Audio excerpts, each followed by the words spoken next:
Peggy 16.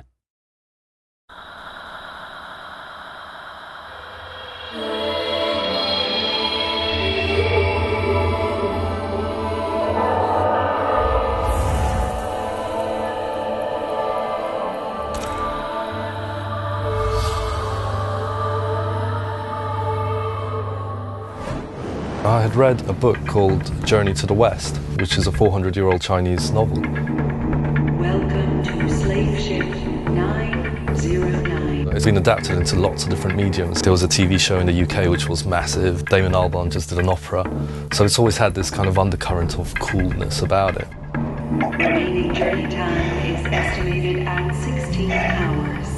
Tamim and I talked about the possibility of doing a game which is driven by two characters, and it's quite a big and quite an ambitious thing to do, to actually want to invest in an emotionally complex journey just between two characters. Free from the random hazards of the wild. Safety and sustenance. As soon as the project started, I grabbed a copy of Journey to the West and we sat down, read through it, and just kind of looked at what elements we could use. So we took that book and based it in a post-apocalyptic North America. Replaced all the magic of the old book with technology and the demons with military droids.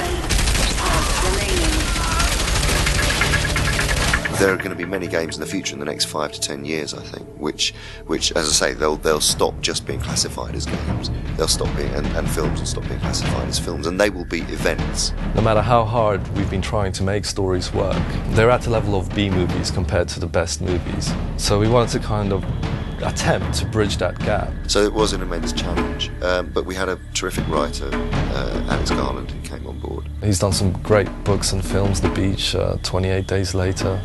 We actually sat down with Alex through a series of workshops. So we got the main story arc going, we decided what locations we were going to use. We would work through the story and the level designs together. Strung together this road trip, effectively.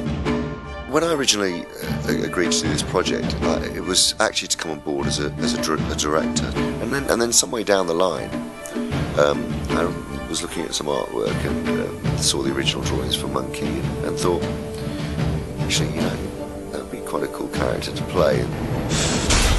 The other character is Trip, and she grew up in a community that her father set up. I absolutely see some of myself in Trip. I mean, it's certainly in a different medium, but I still really am her.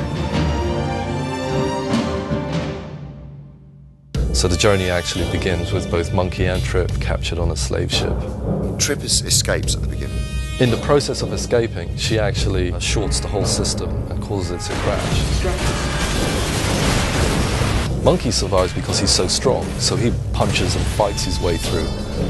After the ship crashes, they both end up in New York. So she spots her main chance, who is this big brute. While Monkey's unconscious, Trip sticks this slave headband, which is used to control slaves, onto his head. You put this on me. Let me explain. Get this thing off, or I'm going to rip your head off. And he has to obey her orders, or else she causes him an immense amount of physical pain. Stop! She does this because she knows that the city is teeming with inactive mechs. What she wants him to do is to take her back to her community, which she's been plucked out of. She's not doing it because she hates him. She's doing it because she has to. I die. You die. Oh! And so they start this uneasy journey together.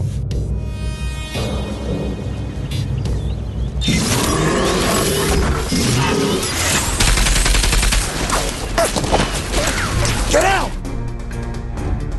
She's the brains, if you like, and you're the brawn, and together you can defeat pretty much anything you come across.